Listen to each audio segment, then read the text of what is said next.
Bonjour, je vais vous montrer aujourd'hui comment fonctionne un système de vaporisation automatique, de brumisation automatique, qui coûte vraiment pas très cher à construire soi-même. Si on a un tout petit peu bricoleur, il n'y a pas grand-chose à connaître en plus. Euh, alors comment ça fonctionne? On a juste une pompe qu'on peut récupérer sur une machine expresso, une pompe Ulka, c'est la marque qui est très très souvent utilisée. C'est des pompes qui généralement tournent autour de 10-15 bars à peu près, suivant les modèles. Donc ce sont des pompes à vibration, ce qui veut dire qu'elles envoient un jet qui est très très puissant, d'où les 10-15 bars, et qui permet justement de remonter de l'eau sur une distance assez longue et d'alimenter plusieurs buses pour vaporiser justement nos animaux qui sont plus ou moins sensibles, même les plantes, pour ceux qui cultivent les orchidées, etc. Donc le fonctionnement est très très simple. Vous avez ici donc une réserve d'eau. Donc hop, ce câble là, si j'arrive à l'attraper, c'est celui qui est justement qui permet de pomper l'eau, parce que la pompe a une arrivée et une sortie d'eau. On peut voir ici, la qualité sera peut-être pas exceptionnelle parce que je filme avec mon portable. Vous avez ici donc un tout petit filtre qui évite de prendre le plus gros des impuretés. Hop, je vais le remettre. Donc voilà. Et vous avez donc la sortie, donc l'arrivée d'eau se fait ici dans la boîte. J'ai mis la boîte parce que c'est une pompe qui fait du bruit, donc j'ai amorti avec de la mousse pour atténuer un peu le bruit. Donc vous avez l'eau qui rentre par ici dans la pompe. Hop, la pompe la renvoie par là, ici. Alors j'ai mis en fait le tuyau de sortie dans l'eau parce qu'il peut y arriver qu'il y ait une petite fuite, parce que c'est des raccords un peu fait maison pour l'instant. Il faudra que j'achète quelque chose un peu plus précis. Et donc s'il y a une petite fuite comme ça, les fuites, l'eau reste dans l'eau en fait, il n'y a pas de souci. Il y aura juste un petit manque de pression.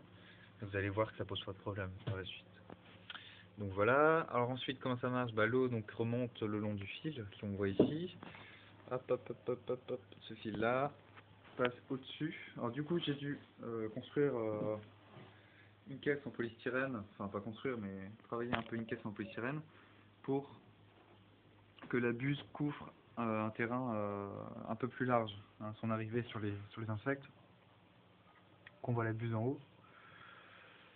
Ici vous avez un thermostat hygrostat, donc c'est une sonde, il y a deux sondes qui permettent de mesurer la température et de la régler. L'hygrostat, bon c'est juste un moyen de contrôle, pour l'instant il n'y a pas de contrôle proprement dit sur l'humidité. C'est plus pour la mesurer, voilà, tout simplement.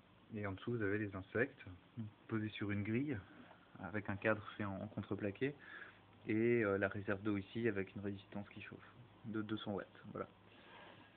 Alors hop, je vais juste enlever les tech. Je vais vous montrer un peu la vaporisation quand même, comment ça marche. C'est un peu le but. Donc le Terra fait 45 sur 45 longueur largeur et en hauteur il fait 60 cm. C'est pour ça que j'ai rajouté la caisse en polystyrène parce que c'était pas suffisant en fait. Les 60 cm n'étaient pas suffisants pour couvrir toutes les menthes, pour les abreuver. Donc pour l'instant j'ai qu'un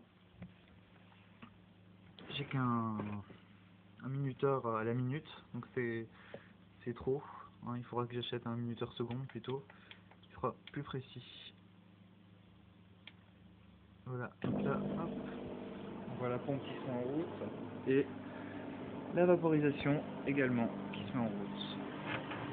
On voit les petites gouttes qui passent et ça abreuve les menthes. Donc ce qu'il faudrait c'est faire, je vais l'arrêter avant qu'elle soit noyée non plus.